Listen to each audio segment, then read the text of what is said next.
Hello everyone, welcome to OK Physics. I am your physics faculty Amit Sharma. Today we are going to start a very new interesting session which is about human eyes and colorful world. Basically ये हमारे class 10th one shot series का last session है. इससे पहले हमने electricity, light, magnetic effect of current in सभी chapters को बहुत अच्छे से समझा था.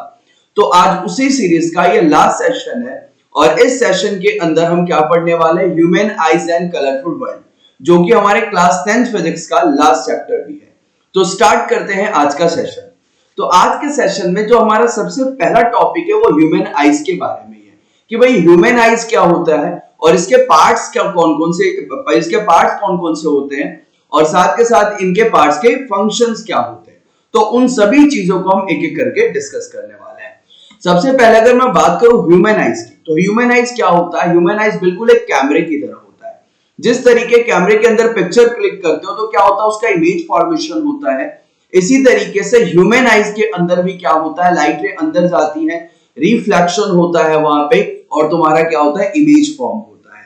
तो इन सभी चीजों को हम डिस्कस करने वाले हैं.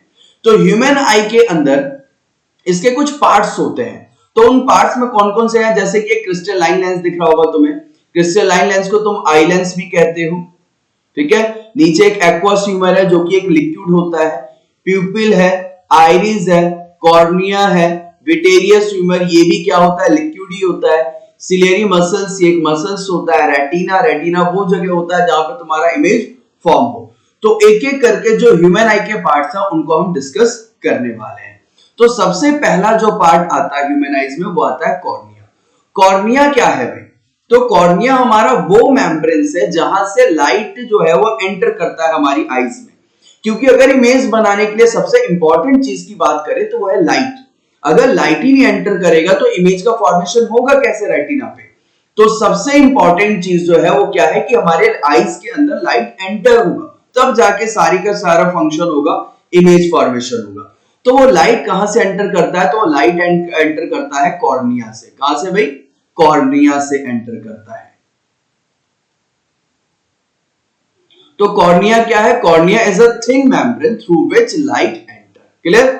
अब ये देखो कहां है कॉर्निया, है तुम्हारा ये जो बाहर स्फीयर पार्ट ब्लज आउट हो रहा है ना, ये जहां पे मैंने ब्लू कलर करा है, अभी दिख रहा है क्या, ये ब्लू कलर कर रहा हूं मैं यहाँ पे. तो ये जो ब्लज आउट सरफेस दिख रहा है ना, जो बाहर की तरफ उभरा हुआ है स्फीयर की तरह, इस पार्ट को हम क्या कहते हैं, कॉर्निया कहते हैं. और यहीं से हमारा लाइट एंटर करता है. क्लियर. उसके बाद कॉर्निया के बाद जो हमारा दूसरा पार्ट आता है उसको कहते हैं एक्वस ह्यूमर.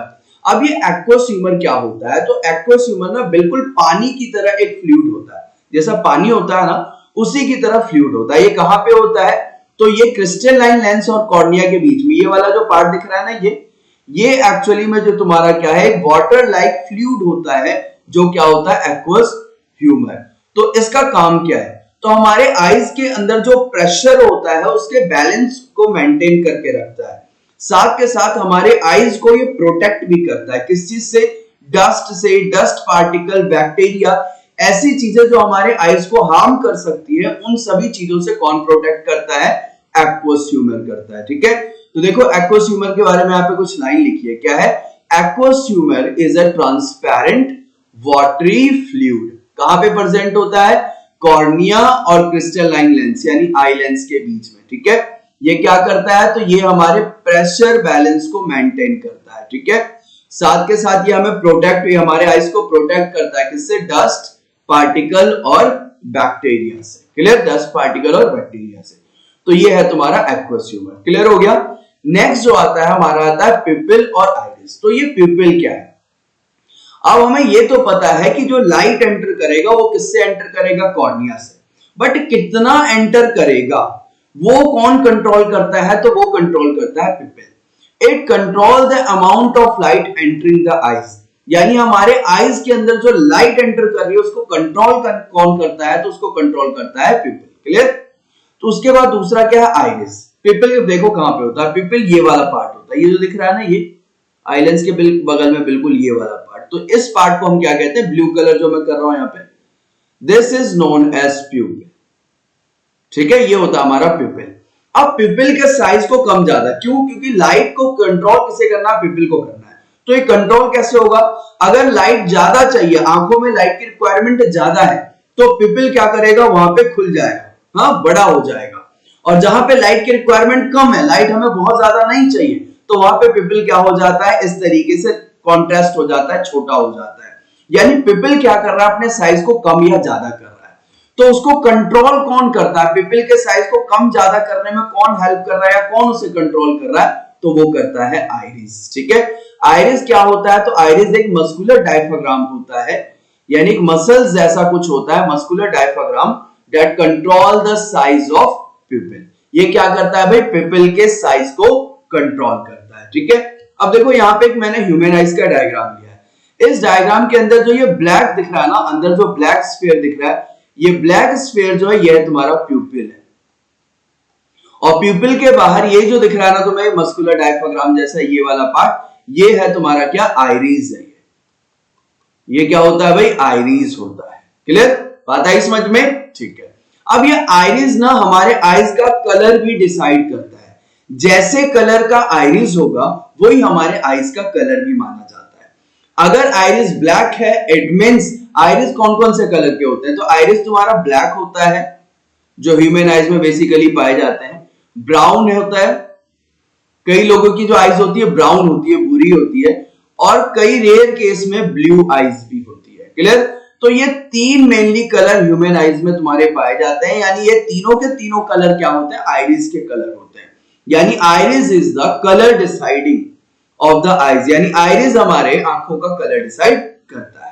तो पिपिल क्या होता है? पिपिल हमारे आंखों में जो लाइट जा रही है उसको कंट्रोल करता है, और आइरिस क्या करता है? आइरिस पिपिल के साइज को कंट्रोल करता है, साथ के साथ ये हमारे आइज के कलर को भी डिसाइड करता है। क्लियर? तो पिपिल और आइरिस समझ में आ गया?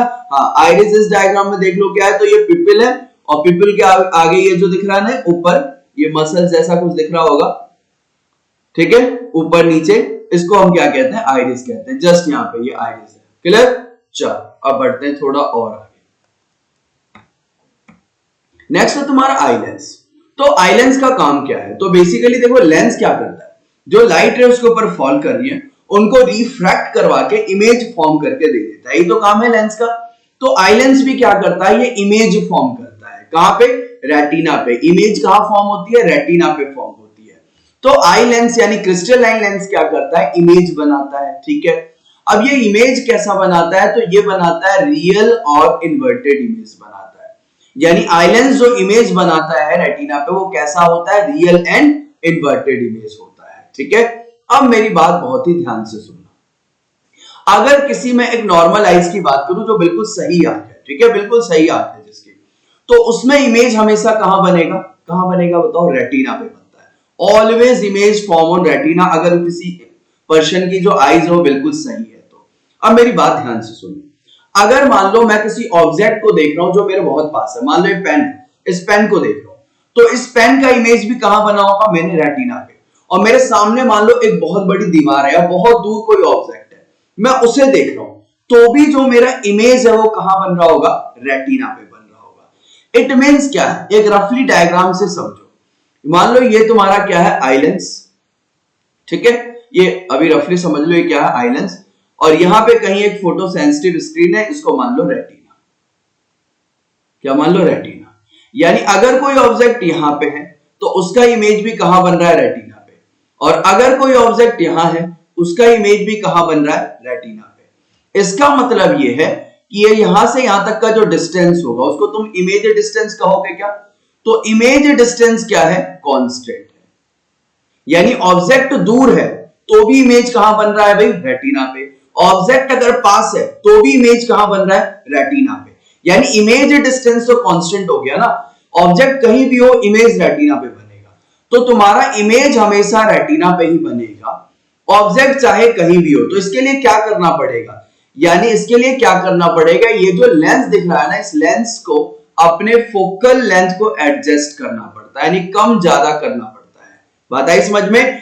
यानी कोई ऑब्जेक्ट दूर है उसका इमेज भी से कहां बनाना है? रेटिना पे। कोई ऑब्जेक्ट पास है उसका इमेज भी कहां बनाना है? रेटिना पे। तो इसको क्या करना पड़ेगा? अपने फोकल लेंथ को एडजस्ट करना पड़ेगा। क्यों?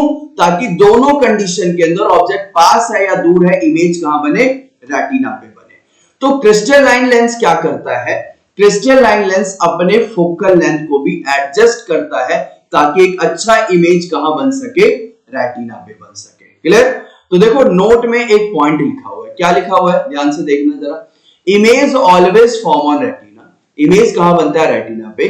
सो इमेज डिस्टेंस इज फिक्स्ड, ये image always form on retina एक बिल्कुल नॉर्मल आइज, एक सही आइज के लिए, इसमें कोई डिफेक्ट ना उसकी बात हो रही है।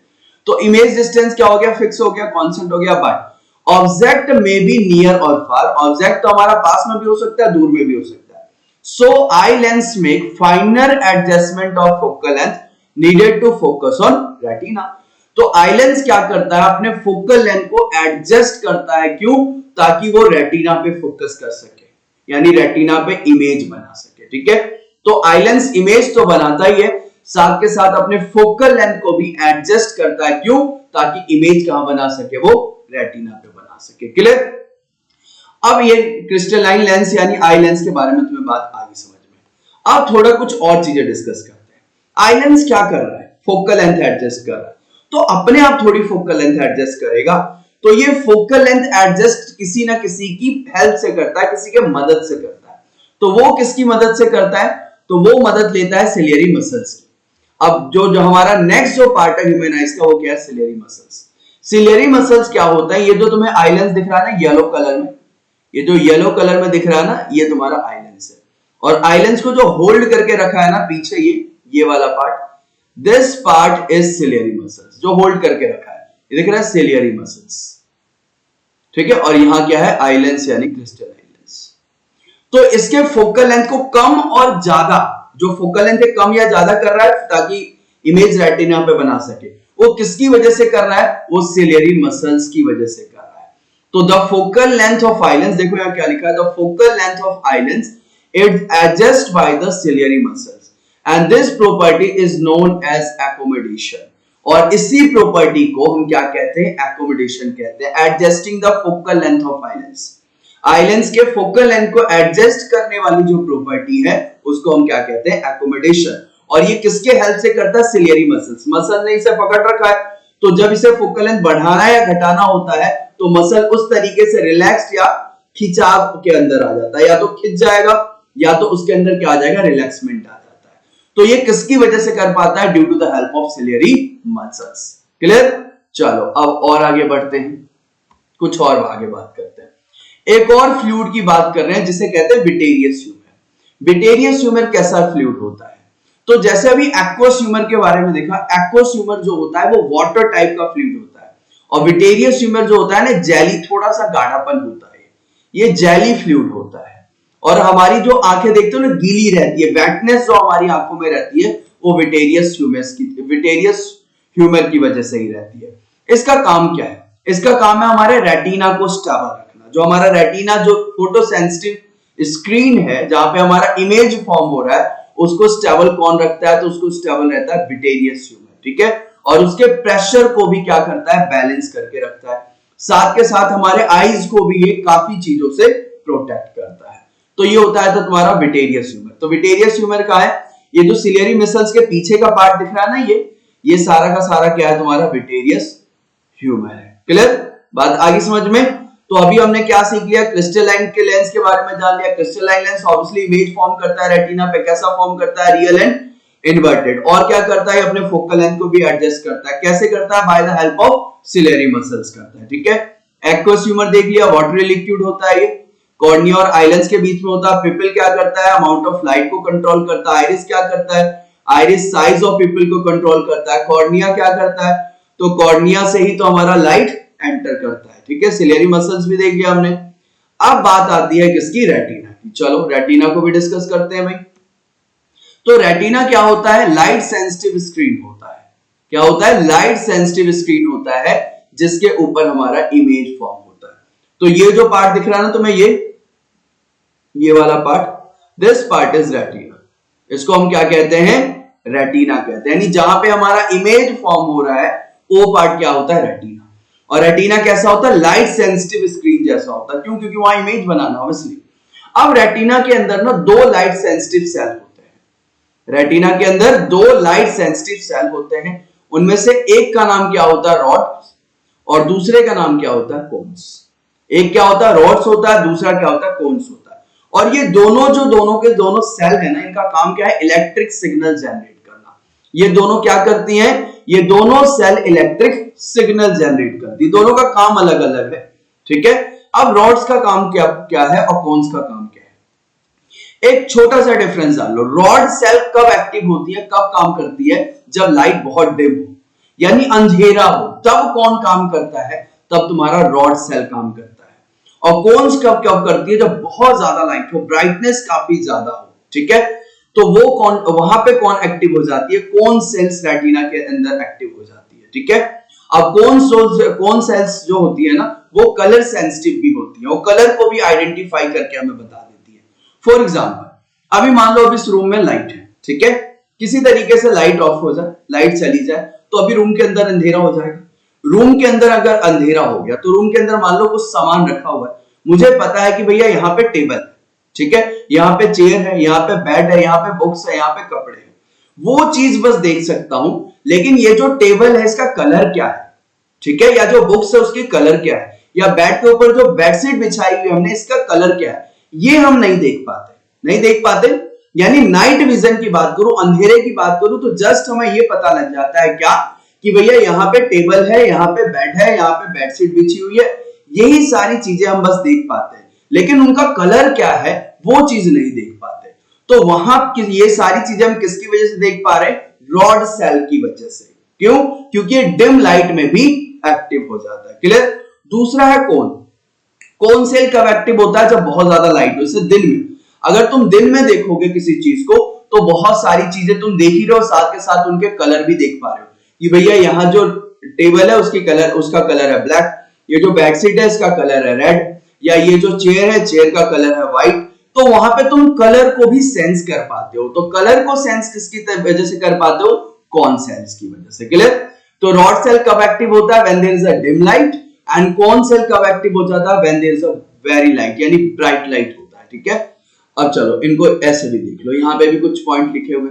तो रॉड सेल क्या होता है, देखो इसके नीचे, sensitive to dim light. Rod cell कब सेंसिटिव होता है, डिम लाइट में सेंसिटिव होता है।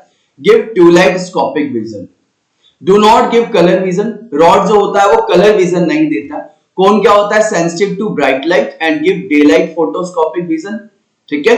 और कौन जो होते हैं वो 3 टाइप के तुम्हारे होते हैं, एक ब्लू, ग्रीन, रेड, और ये क्या देते हैं भाई, हमें कलर विजन देते हैं। तो यही चीज ध्यान रखना कि ये जो होते हैं डिम लाइट में सेंसिटिव होते हैं, और कौन जो होते हैं ब्राइट लाइट में सेंसिटिव होते हैं। ये कलर विजन नहीं देते हैं और ये कलर विजन देते हैं, क्लियर। तो this are the cell of retina which produce electrical signal, clear. चलो तो अब रेटिना की भी बात हो गई। नेक्स्ट आता है भाई हमारा एक और part, optic nerve. Optic nerve होता है तुम्हारा यहां पे होता है तुम्हारा ये वाला जो पार्ट है ना, this part is optic nerve. Optic nerve. अब ऑप्टिक नर्व क्या होता है, ऑप्टिक नर्व जो ये वाला पार्ट होता है, ये वाला पार्ट बेसिकली ये समझो कि हमारे माइंड से कनेक्ट होता है। यानी ऑप्टिक नर्व का काम क्या होता है, ये इलेक्ट्रिक सिग्नल हमारे कहां भेजता है, माइंड को भेजता है। जैसे हमें कोई चीज दिख गई, दिखने के बाद हम एक्शन लेते हैं ना, तो एक्शन लेने के लिए हमें कौन बताता है, अब देख के थोड़ी काम चल जाएगा, देख के काम चल जाएगा क्या। जैसे स्क्रीन पे लिखा हुआ है optic nerve send electric signal to the brain. अब देख तो लिया तुमने, देखने के बाद तुम इसे पढ़ रहे हो, तुम्हें कोई बता रहा है कि ऑप्टिक नर्व लिखा हुआ है, ये इलेक्ट्रिक सिग्नल लिखा हुआ है। तो ये सारी चीजें कैसे पता लग रही है, देखने के बाद यहां से इलेक्ट्रिकल सिग्नल जो हमारे माइंड में ट्रांसमिट हुई, फिर वहां से पता लगा कि भाई ये ऑप्टिक नर्व है, ये इलेक्ट्रिक सिग्नल है। या किसी चीज को तुमने देखा, किसी चीज को देखने के बाद कह रहे हो ब्लू कलर का, तो ब्लू कलर कैसे पता लगा, आईज से देखने के बाद जो सिग्नल हमारे माइंड में ट्रांसमिट हुई, फिर पता लगा ये ब्लू कलर है। जैसे कई बार क्या होता है, तुम मान लो रास्ते पे जा रहे हो, उधर से कोई गाड़ी आ रही है, बाइक आ रही है, तुम साइड हो जाते हो, कैसे, देखने से थोड़ी साइड हो जाते हो, देखने के बाद वहां से इलेक्ट्रिक सिग्नल माइंड में गया, फिर माइंड ने कहा भाई गाड़ी आ रही है साइड हो जाओ, फिर वहां से हम एक्शन लेते हैं और साइड हो जाते हैं। तो ये जो माइंड और आईज के बीच में जो कॉन्टेक्ट बनाता है वो कौन बनाता है, ऑप्टिक नर्व। कैसे, इलेक्ट्रिक सिग्नल भेज के, क्लियर, बात आई समझ में। तो ये है तुम्हारा ऑप्टिक नर्व।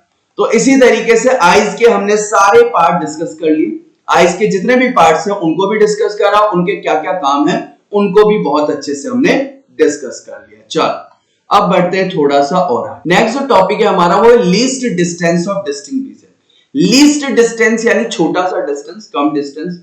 तो लीस्ट डिस्टेंस वो डिस्टेंस होता है जिस डिस्टेंस पे तुम किसी भी ऑब्जेक्ट को क्लियरली देख सको। जैसे फॉर एग्जांपल मेरे हाथ में कोई बुक है, ठीक है, अब मैं बुक से वर्ड पढ़ रहा हूं, कुछ भी लिखा हुआ उसे पढ़ रहा हूं, तो कैसे पढ़ रहा हूं, उसकी इमेज जो है रेटिना पे बन रही है, लेकिन उस बुक को मैं अपने आईज के बहुत पास लेके आ पाऊं तो क्या मैं उसे पढ़ पाऊंगा या वो चीजें मुझे दिखेंगी? नहीं दिखेंगे। क्यों नहीं दिख रही? क्योंकि भाई देखो मैंने बताया कि जो हमारा क्रिस्टलाइन लेंस होता है अपने फोकल लेंथ को एडजस्ट करके इमेज कहां बनाता है? रेटिना पे बनाता है, ठीक है, चाहे ऑब्जेक्ट पास हो या दूर हो, कहीं भी हो।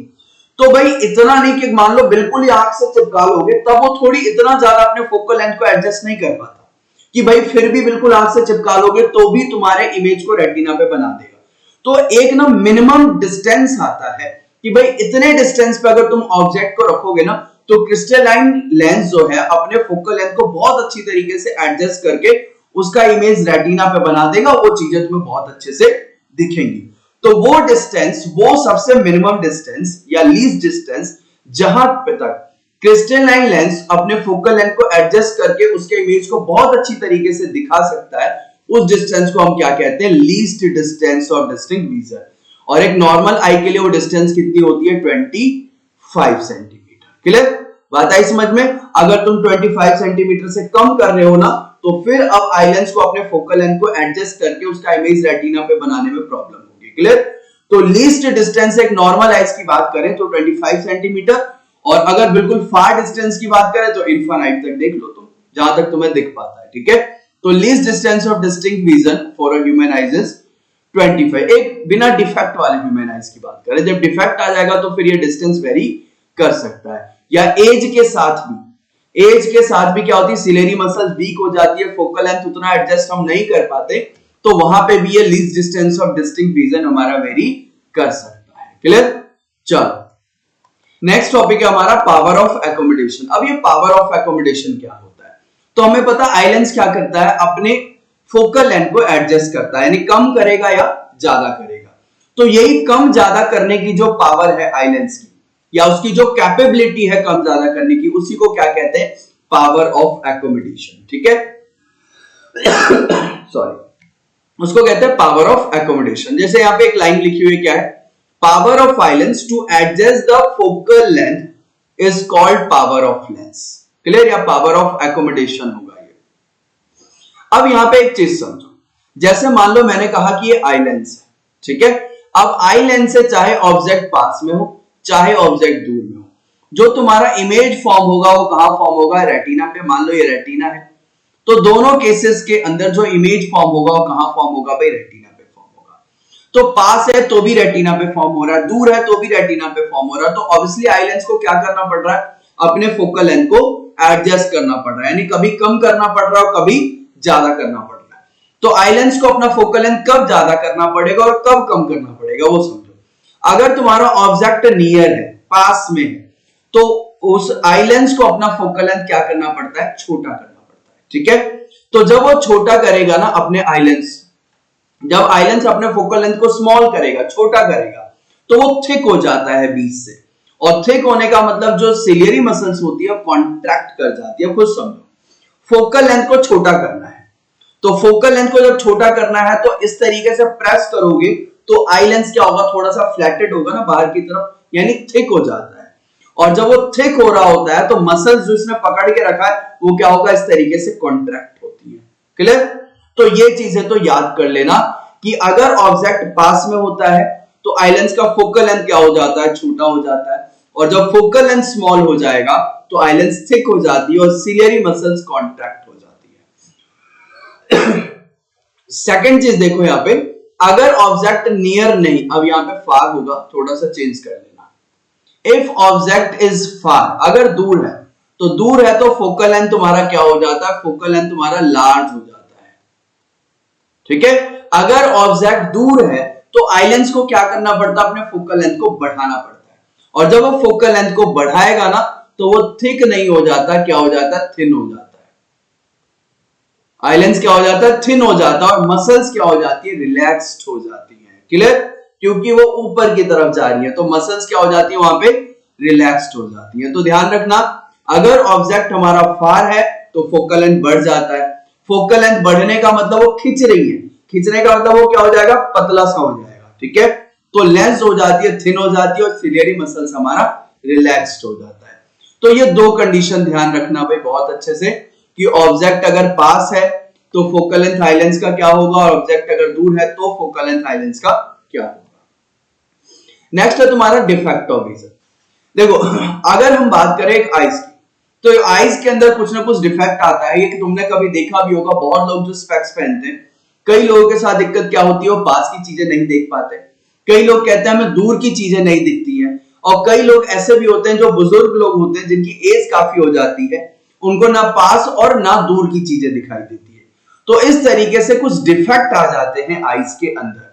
अब ये डिफेक्ट आने का मतलब क्या है, डिफेक्ट आने का मतलब ये है कि अब जो तुम्हारा इमेज है वो रेटिना पे नहीं बनेगा, क्योंकि अगर आईज बिल्कुल सही है तो इमेज कहां बनता है, रेटिना पे, और अगर कोई डिफेक्ट आ गया तो इमेज जो है वो रेटिना पे नहीं बनेगा। अब या तो रेटिना से पहले बन जाएगा या रेटिना के बाद में बनेगा। तो एक एक करके डिफेक्ट को डिस्कस करते हैं। सबसे पहले मायोपिया, जिसे नियर साइटेडनेस भी कहते हैं। अब मायोपिया में क्या होता है कि कोई भी, मायोपिया का मतलब क्या होता है कि कोई भी पर्सन जो इस डिफेक्ट से सफर कर रहा होगा, ठीक है, वो डिस्टेंट ऑब्जेक्ट को क्लियरली नहीं देख पाता, यानी दूर के ऑब्जेक्ट को क्लियरली नहीं देख पाता है, पास के ऑब्जेक्ट को देख लेता है। ठीक है, यानी कोई भी पर्सन जो मायोपिया से सफर कर रहा होगा वो दूर की चीजों को क्लियरली नहीं देख पाता है, पास की चीजों को क्लियरली देख लेता है। क्लियर? तो इस तरीके के डिफेक्ट को कहते हैं मायोपिया। ये होता किसकी वजह से, इसके दो रीजन यहां पे लिखे हुए हैं। पहला है इलोंगेशन ऑफ आईबॉल, आईबॉल जो होता है इलोंगेट हो जाता है, बढ़ जाता है, और आई लेंस का जो कर्वेचर होता है वो बढ़ जाता है। क्लियर? बात आई समझ में? तो ये दो रीजन है जिसकी वजह से मायोपिया होता है। मायोपिया के अंदर हमें पास की चीजें दिखाई देती हैं, दूर की चीजें क्लियरली दिखाई नहीं देती। इसका रीजन क्या है, तो रीजन ये है कि आईबॉल का इलोंगेट हो जाता है या आई लेंस का जो कर्वेचर है वो बढ़ जाता है। तो अब इसको सही कैसे कर सकते हैं, तो सही कर सकते हैं बाय यूजिंग कॉनकेव लेंस। ठीक है, कौन से लेंस का यूज करके, कॉनकेव लेंस का यूज करके तुम इसे सही कर सकते हो। देखो लाइट रे इस तरीके से गई, इनको कहां पे मिलना चाहिए था, रेटिना पे मिलना चाहिए था, क्योंकि इमेज कहां फॉर्म होगा, रेटिना पे फॉर्म होना चाहिए। लेकिन जरा यहां देखो, सारी की सारी रेज कहां मिल गई, रेटिना से पहले ही मिल गई क्या, यानी इमेज कहां बना, रेटिना से पहले बन गया। बात है इसमें बिफोर द रेटिना। तो बिफोर द रेटिना अगर इमेज बन रहा है तो आंखों में कोई ना कोई क्या है, डिफेक्ट है। उस डिफेक्ट को तुम क्या कहोगे, मायोपिया कहोगे। क्लियर? अब उस डिफेक्ट को सही कैसे कर सकते हैं, तो भाई स्पेक्स ले लो, चश्मे पहन लो, और उस चश्मे में एक स्पेसिफिक लेंस लगवा लो। कौन सा लेंस लगवा लो, कॉनकेव लेंस लगवा लो। तो जब तुम कॉनकेव लेंस लगाओगे तो वापस से रे तुम्हारा कहां पे मिल जाएगा, रेटिना पे, और इमेज कहां फॉर्म होगा, रेटिना पे फॉर्म हो जाएगा। क्लियर? तो मायोपिया आईज में हम कौन सा लेंस यूज करते हैं ताकि मायोपिया डिफेक्ट सही हो सके, कॉनकेव लेंस यूज करते हैं। क्लियर? चलो दूसरा डिफेक्ट हमारा क्या है, हाइपरमेट्रोपिया। अब ये हाइपरमेट्रोपिया क्या होता है, इसे फार साइटनेस भी कहते हैं। इसके अंदर जो भी पर्सन होता है वो दूर की चीजें देख लेता है लेकिन पास की चीजें नहीं देख पाता है। क्लियर? जैसे यहां लिखा है, देखो क्या होता है, unable to see closer object, यानी पास की चीजें नहीं देख पाता है क्लियरली, दूर की चीजें वो देख लेता है। अब ये क्या होता है, इसमें क्या होता है, तो इसमें जो हमारा इमेज बनता है वो बिहाइंड द रेटिना, रेटिना के पीछे बनता है। अभी समझेंगे डायग्राम से। अब ये किसकी वजह से होता है, तो आईबॉल जो होती है वो स्मॉल हो जाती है। जैसे मायोपिया में आईबॉल क्या हो रही थी, इलोंगेट हो रही थी, और यहाँ पे आईबॉल जो होती है वो काफी छोटी हो जाती है, और focal length of eye lens क्या हो जाता है, काफी बढ़ जाता है, फोकल लेंथ काफी इंक्रीज हो जाता है। तो ये दोनों रीजन है जिनकी वजह से हाइपरमेट्रोपिया डिफेक्ट आईज के अंदर आता है। ठीक है, अब इसको सही कैसे करते हैं वो भी देख लो। सही करने के लिए यहां पे कॉन्वेक्स लेंस यूज करते हैं। इसका जो करेक्शन होता है कैसे होता है, by using the convex lens. अब हाइपरमेट्रोपिया में क्या हुई, रे इस तरीके से अंदर गई, इसको कहां पे मिलना चाहिए था, रेटिना, लेकिन देखो कहां मिला, यहां मिला, यानी कि रेटिना के पीछे मिला, सॉरी रेटिना के बाद मिला। ठीक है, बिहाइंड द रेटिना मिला, इधर मिला, पीछे की साइड। तो एक डिफेक्ट आ गया, इस डिफेक्ट को तुम क्या कहोगे, हाइपरमेट्रोपिया। अब तुमने क्या किया, एक स्पेक्स लगा लिया, स्पेक्स में कौन सा लेंस है, कॉन्वेक्स लेंस है। उसने क्या किया, वापस से रे को कहां मिला दिया, रेटिना पे मिला दिया। अब वो डिफेक्ट स्पेक्स पहनने से दूर हो गया। क्लियर? चलो, तो ये था तुम्हारा हाइपरमेट्रोपिया। नेक्स्ट डिफेक्ट जो है वो क्या है? नेक्स्ट जो हमारा डिफेक्ट है वो क्या है? एस्टिग्मेटिज्म। तो एस्टिग्मेटिज्म के अंदर क्या होता है कि कोई भी जो पर्सन होता है उसे कोई भी चीज दिखाई तो देती है लेकिन वो ब्लर दिखाई देती है। कैसी दिखाई देती है? ब्लर दिखाई देती है। तो ये होता किसकी वजह से है? तो हमारा जो आइलेंस है या जो हमारा कॉर्निया है उसका शेप जो होता है ना थोड़ा सा इरेगुलर हो जाता है, यानी उसके शेप में चेंज आ जाता है।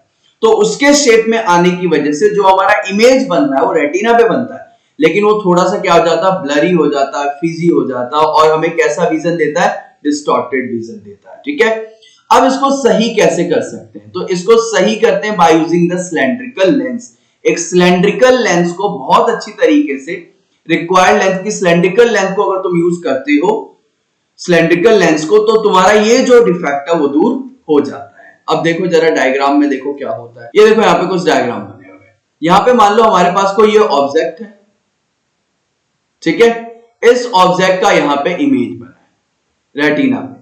तो इमेज जो बन रहा है वो थोड़ा सा देखो कैसा बन रहा है? ब्लर जैसा बन रहा है क्या? देखो यहाँ पे ये वाला पार्ट काफी ज्यादा थिक हो गया, थोड़ा फैला फैला सा बन रहा है, इमेज क्लियर नहीं बना।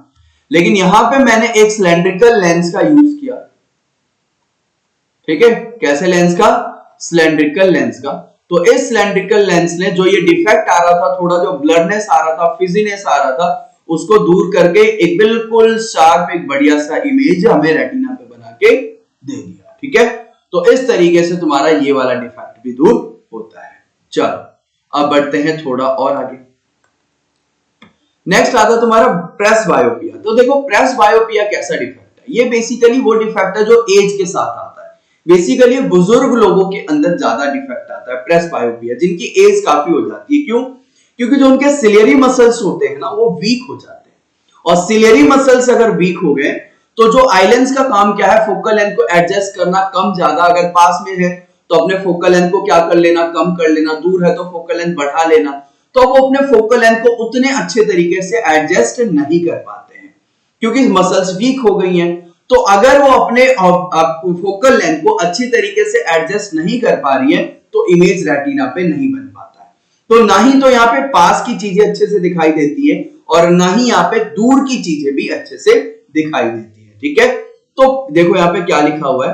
Press बायोपिया is a common defect vision which generally occur at old age. ठीक है, a person suffering from this type defect of vision cannot see nearby object clearly and distinctly। यानी ना ही तो पास के ऑब्जेक्ट को और ना ही दूर के ऑब्जेक्ट को क्लियरली वो देख पाता है। ठीक है, और उनका जो least distance of distinct vision होता है, जो हम कहते हैं ना 25 सेंटीमीटर तक बिल्कुल क्लियरली इमेज बना देता है रेटिना पे, हमें चीजें बिल्कुल क्लियरली दिखाई देती है, तो वो भी इंक्रीज हो जाती है with respect to age. Age बढ़ने से मसल्स वीक होंगी तो जो हमारा डिस्टिंक्ट विजन है ना, least distance of distinct vision, वो भी इंक्रीज हो जाता है। तो ये किसकी वजह से होता है? तो पहला रीजन तो वही जो बताया, वीकनिंग ऑफ सिलियरी मसल्स। दूसरा, reduction in the flexibility of eye lens. अब आइलेंस में उतनी ज्यादा फ्लेक्सिबिलिटी नहीं है कि अपने फोकल लेंथ को एडजस्ट कर सके। तो ये दोनों रीजन तो देखो एज के साथ आ जाते हैं, इसकी वजह से प्रेस बायोपिया डिफेक्ट आता है। तो अब इसको दूर कैसे करें? तो देखो इस डिफेक्ट के अंदर क्या हुआ? इस डिफेक्ट के अंदर हुआ ये कि हम ना ही तो पास की चीजें देख पा रहे और ना ही दूर की चीजें देख पा रहे। तो जब तुम ना ही पास की चीजें देख पा रहे हो ना ही दूर की चीजें देख पा रहे हो, तो तुम्हें यहाँ पे जो लेंस यूज करना पड़ता है वो दोनों लेंस यूज करना पड़ता है, कॉनकेव भी और कॉन्वेक्स भी। तो उसे कहते हैं बाइफोकल लेंस, यानी एक ऐसा लेंस जिसके अंदर कॉनकेव भी और कॉन्वेक्स भी, उसे क्या कहते हैं? Bifocal lens. तो यहाँ एक लेंस बना है, तो ये लेंस का जो ऊपर वाला पार्ट है ना, ये वाला पार्ट है तुम्हारा कॉनकेव लेंस। क्या है? कॉनकेव लेंस है। और जो नीचे वाला पार्ट दिख रहा है ना, ये सेमी सर्कल जैसा यहां से यहां तक, ये जो पार्ट है ये तुम्हारा है कॉन्वेक्स लेंस है। क्लियर? तो ये बन गया तुम्हारा बाइफोकल लेंस। अब जैसे स्पेक्स होता है, चश्मे होता है, यहाँ पे देखो, यहाँ पे एक स्पेक्स का डायग्राम बना हुआ है चश्मे का। तो इसमें जो ऊपर वाला पार्ट होता है, ऊपर वाला पार्ट इज कॉनकेव, और नीचे कभी देखना किसी के स्पेक्स देखोगे ना, कुछ इस तरीके का तुम्हें ऐसा कुछ दिखाई देगा, ऐसा। ठीक है, ये जो नीचे वाला पार्ट है ये क्या है? कॉन्वेक्स है, कॉन्वेक्स लेंस। तो इस तरीके के लेंस को हम क्या कहते हैं? Bifocal lens. तो बाइफोकल लेंस यूज करते हैं किसके लिए? प्रेस बायोपिया डिफेक्ट के लिए। चल अब आगे बढ़ते हैं। तो ये हमने कुछ डिफेक्ट डिस्कस कर लिए 4 तरीके के।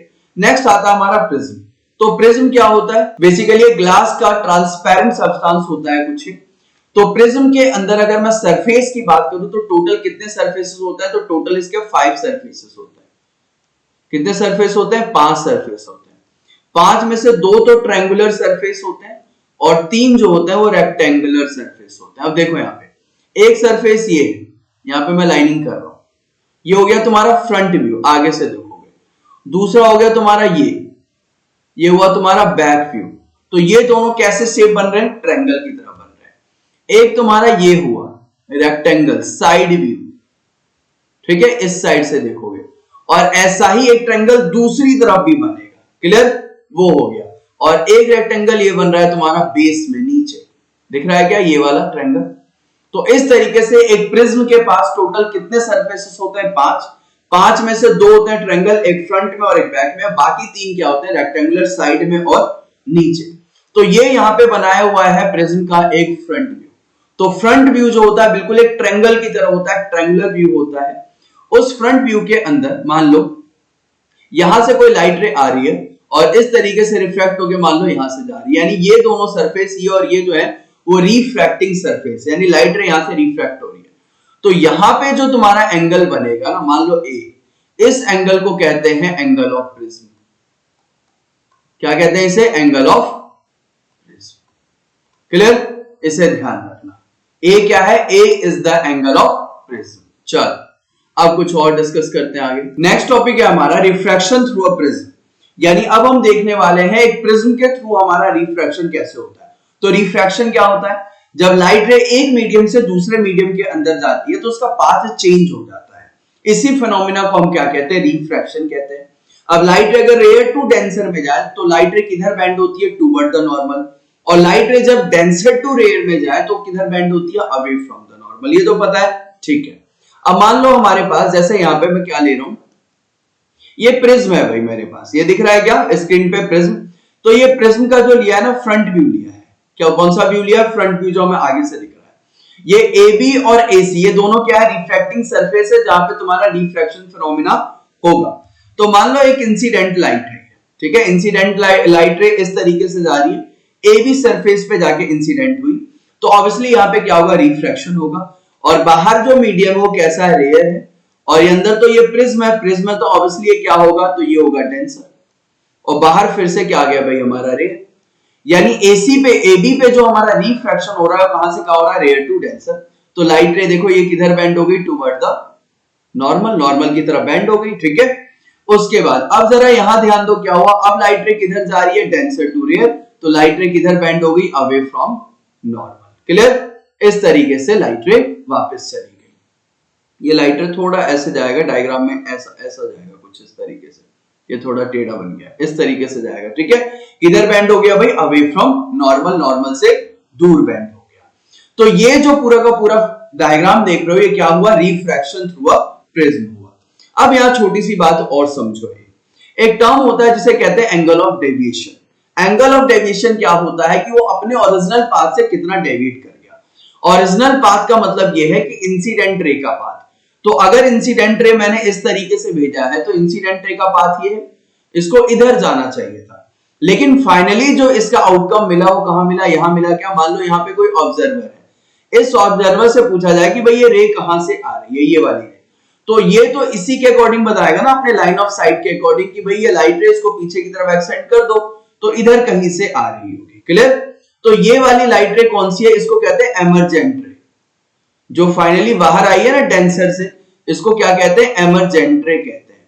तो एमरजेंट रे और ये जो इंसिडेंट रे है, इन दोनों के बीच में जो एंगल बना, ये वाला जो एंगल बन रहा है, ये रहा इंसिडेंट रे,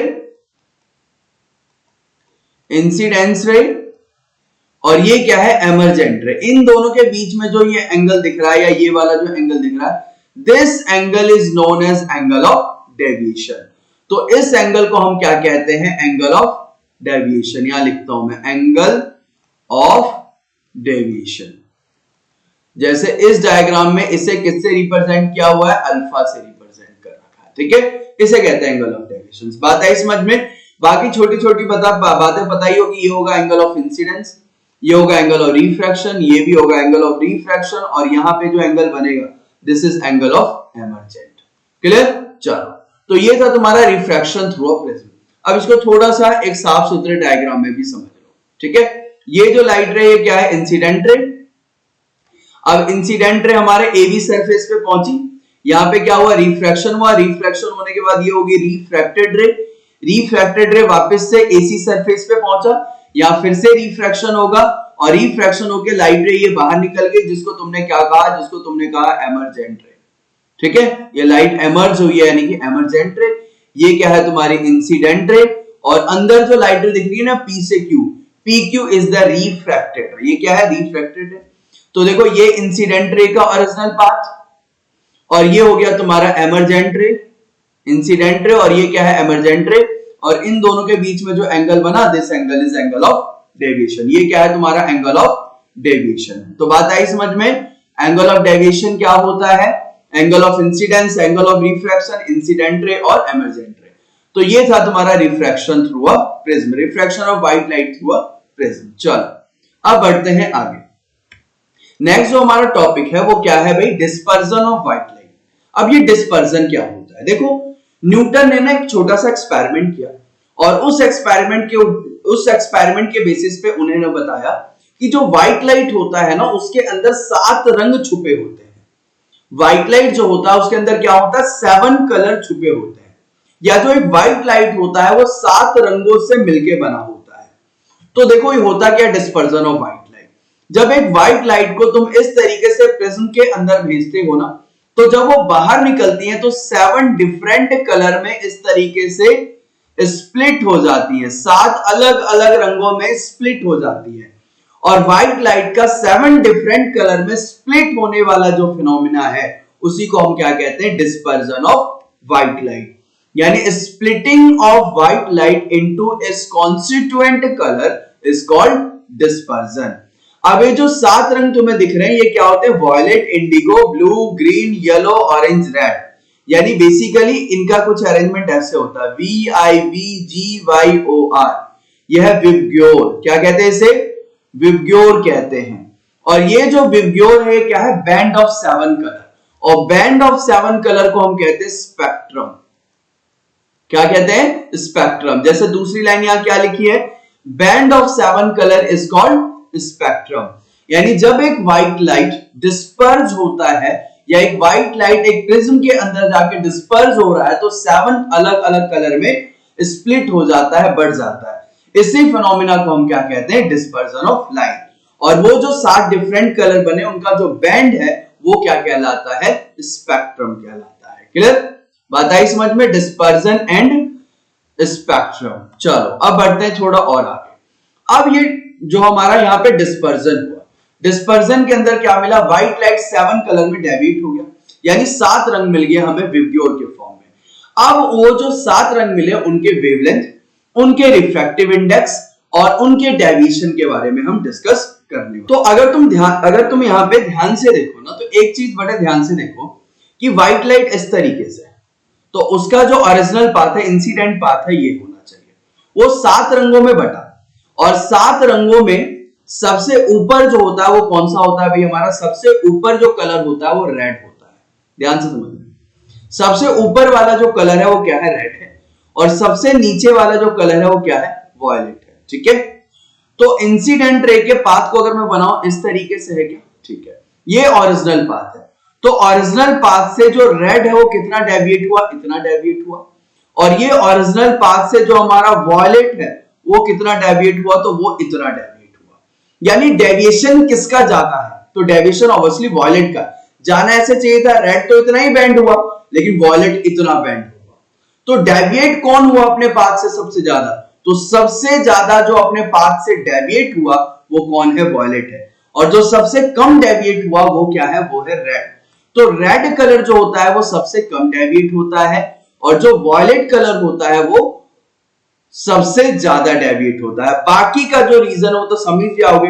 रेड के बाद जो डेविएट होता है वो कौन होता है? ऑरेंज, फिर येलो, फिर ग्रीन, फिर ब्लू, फिर इंडिगो और फिर वॉयलेट। यानी सबसे ज्यादा डेविएशन किसका हुआ? सबसे ज्यादा डेविएशन हुआ वॉयलेट कलर का। सबसे कम डेविएशन किसका हुआ?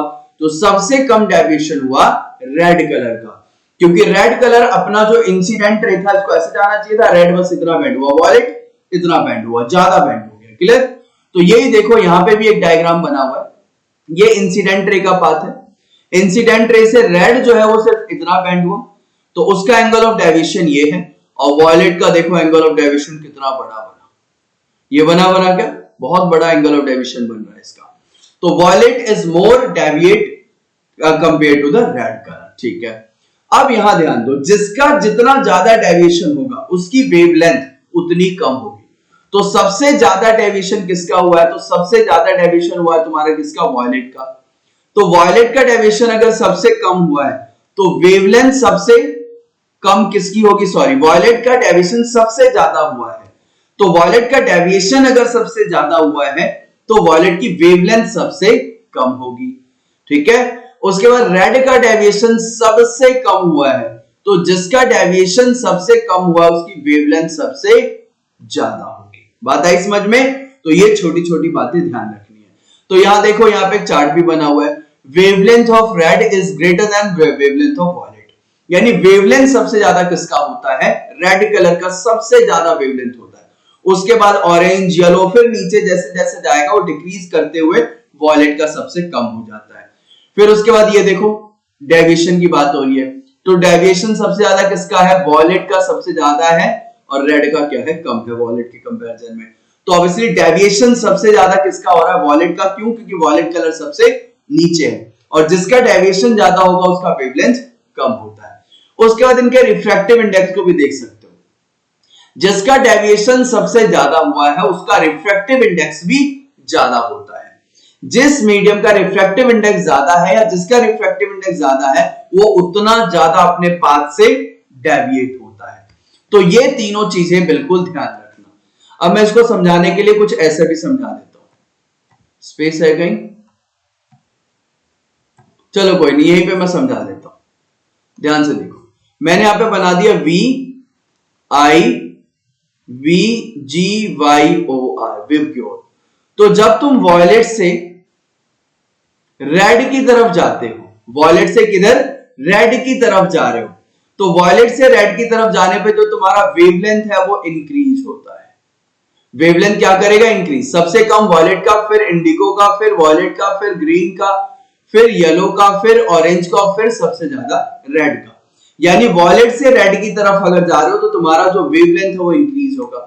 और अगर तुम उल्टा आ रहे हो, उल्टा आने का मतलब इधर की तरफ आ रहे हो, रेड से किधर? वॉयलेट की तरफ, तो तुम्हारा जो वेवलेंथ है वो क्या होगा? घटेगा। क्लियर? Wavelength will decrease. लेकिन एक चीज और समझो, बाकी दो रिलेशन भी समझो। वॉयलेट से रेड की तरफ जाने पे जो तुम्हारा लैम्डा है वो इंक्रीज होगा, लेकिन डेविएशन होगा वो क्या होगा? डिक्रीज होगा। ठीक है? और रिफ्रैक्टिव इंडेक्स भी क्या होगा? डिक्रीज होगा। तो ये चीज ध्यान रखना, छोटी छोटी बातें। वॉयलेट से रेड की तरफ जाने पे wavelength increase, but deviation and refractive index will wavelength increase and deviation and refractive index will decrease। तो ये छोटी छोटी बातें तुम्हें ध्यान रखनी है। यानी सबसे ज्यादा वेवलेंथ किसकी? रेड की। सबसे कम वेवलेंथ किसकी? वॉयलेट की। सबसे ज्यादा डेविएट कौन करेगा? वॉयलेट। सबसे कम डेविएट कौन करेगा? रेड। सबसे ज्यादा रिफ्रैक्टिव इंडेक्स किसका? वॉयलेट का। सबसे कम रिफ्रैक्टिव इंडेक्स किसका? रेड का। चलो, तो ये चीजें तो हमें रट गई है। अब बढ़ते हैं थोड़ा और आगे, और आगे बढ़ने पे आता है हमारा recombination of spectrum of white light. देखो हमें पता है व्हाइट लाइट है, यहाँ पे एक प्रिज्म लिया मैंने। यहाँ पे प्रिज्म के अंदर जैसे ही मेरा व्हाइट लाइट गया, 7 डिफरेंट कलर में इस तरीके से स्प्लिट हो गया, और इसने यहाँ पे बैंड ऑफ 7 कलर बना दिया, यानी स्पेक्ट्रम बना दिया, यहाँ पे डिस्पर्जन हो गया। लेकिन ये 7 के 7 रंग फिर से अगर मान लो एक प्रिज्म के अंदर जा रहे हैं, और वो प्रिज्म जो है वो इन्वर्टेड प्रिज्म है, यानी पहले वाले प्रिज्म के कंपैरिजन में ये वाला प्रिज्म क्या है? उसका ऑपोजिट है, उसका इन्वर्टेड पोजीशन में रखा हुआ है। तो ये 7 के 7 रंग जैसे ही इसके अंदर वापस जाएंगी तो ये वापस से कंबाइन होकर तुम्हें क्या मिलेगी? व्हाइट लाइट मिल जाती है। इसे कहते हैं recombination of the spectrum of white light. यानी एक प्रिज्म से जो 7 रंग मिले हैं, अगर वो 7 रंग को एक उसके रिस्पेक्ट में इन्वर्टेड प्रिज्म के अंदर से भेज दोगे तो वापस से वहां क्या निकलता है, व्हाइट लाइट निकल जाता है। इस फिनोमिना को कहते हैं recombination of spectrum of white light. Clear? चल नेक्स्ट देखते हैं। नेक्स्ट हमारा रेनबो है। अब ये रेनबो कैसे बनता है, तो देखो रेनबो में बताऊं क्या क्या चीजें होती है। रेनबो के अंदर तुम्हारा डिस्पर्जन भी होता है, क्या हो रहा है, डिस्पर्जन भी होता है, रेनबो में रिफ्रैक्शन भी होता है और रेनबो में रिफ्लेक्शन भी होता है। लेकिन यहां जो रिफ्लेक्शन होता है उसको कहते हैं टोटल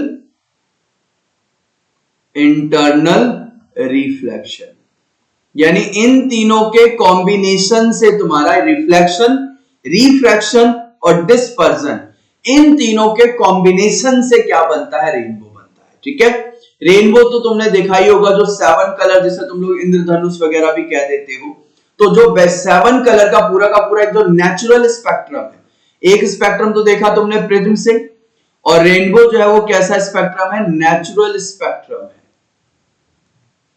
तो 7 कलर का जो तुम्हारा बैंड, एक नेचुरल बैंड बन रहा है, उसको तुम क्या कहते हो, तो उसको कहते हो तुम रेनबो कहते हो। अब ये बनता कैसे है, तो रेनबो ना हमेशा कहां बनता है, बारिश वाला जो मौसम होता है उसी टाइम बनता है, बारिश के बाद बनता है।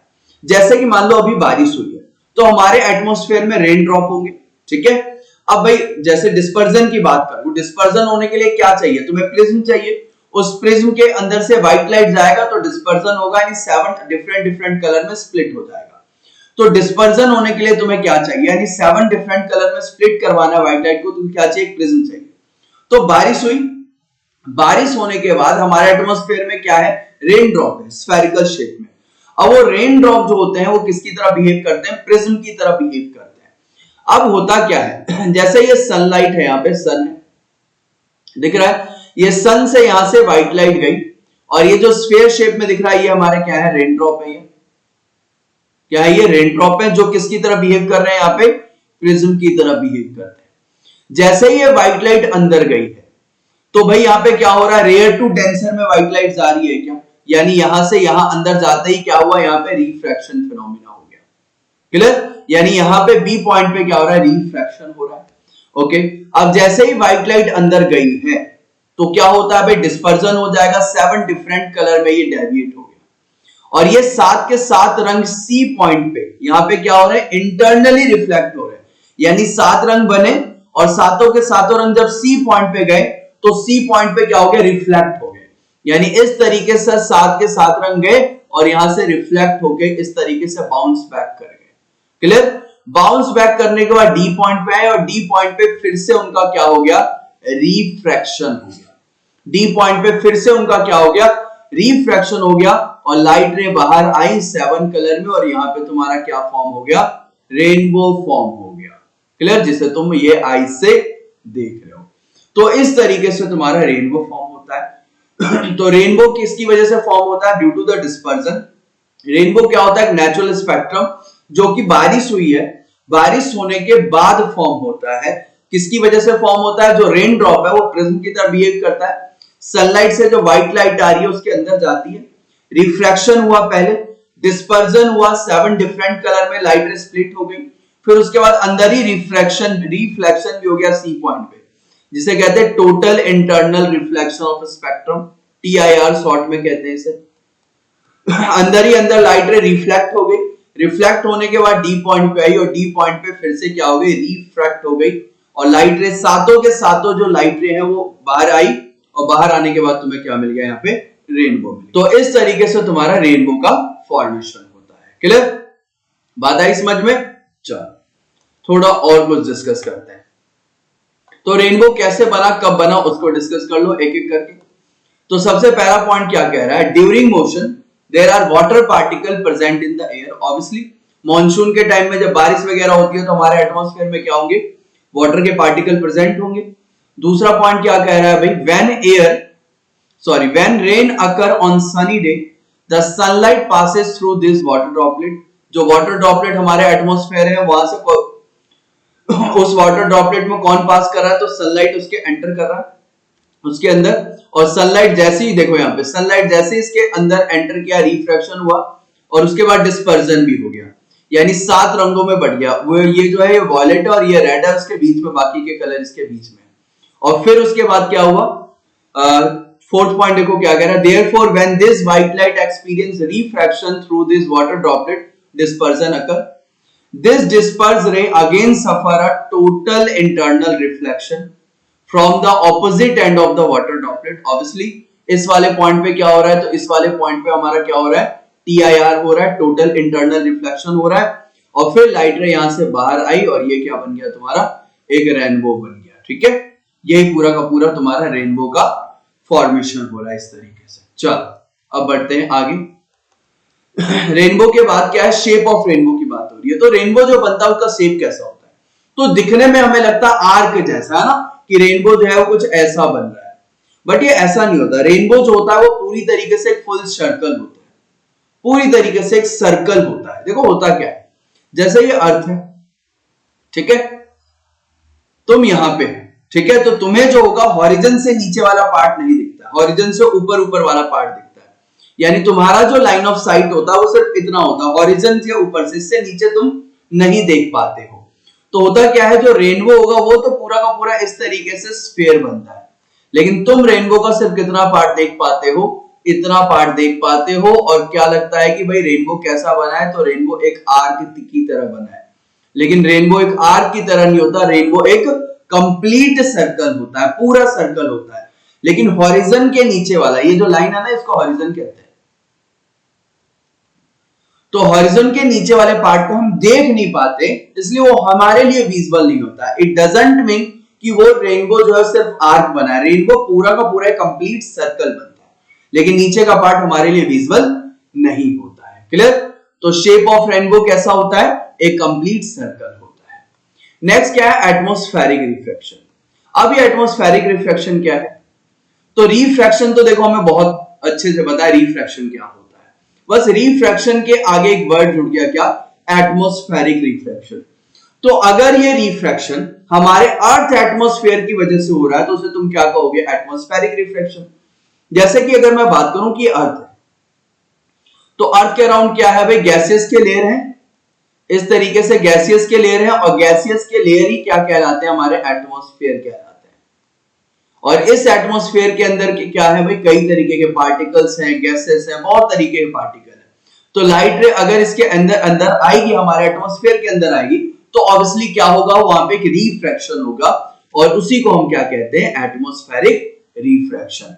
तो एटमॉस्फेरिक रिफ्रैक्शन क्या होता है, the refraction of light caused by earth atmosphere is called atmospheric refraction। Simple, हमारे अर्थ के एटमॉस्फेयर की वजह से जो लाइट रे रिफ्रैक्ट हो रही है, इसी फिनोमेना को तुम क्या कह दो, एटमॉस्फेरिक रिफ्रैक्शन। क्योंकि हमारे एटमॉस्फेयर में भी बहुत पार्टिकल्स हैं, गैसियस हैं, तो वो भी लाइट को क्या करती है, रिफ्रैक्ट करती है।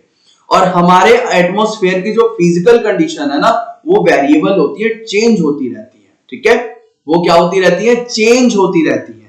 तो अगर फिजिकल कंडीशन चेंज होती रहेगी ना, तो लाइट का जो रिफ्रैक्शन हो रहा है वो भी तुम्हारा चेंज होता रहेगा। तो ये चीज ध्यान रखना। चलो अब ये एटमॉस्फेरिक रिफ्रैक्शन की वजह से बहुत सारी चीजें होती हैं। क्या क्या होती हैं, तो सबसे पहले जो हमारे स्टार जो ट्विंकल करते हैं, वो क्यों करते हैं। सबसे पहली बात तो यही है कि स्टार ट्विंकल क्यों करते हैं, इससे पहले ये जान लो कि स्टार ट्विंकल नहीं करते, वो हमें दिखने में ऐसा फील होता है कि वो ट्विंकल कर रहे हैं, बट एक्चुअली में वो ट्विंकल नहीं करते। तो हमें ऐसा क्यों लगता है कि स्टार ट्विंकल कर रहे हैं, तो उसका एक ही रीजन है, रीजन ये है एटमॉस्फेरिक रिफ्रैक्शन की वजह से।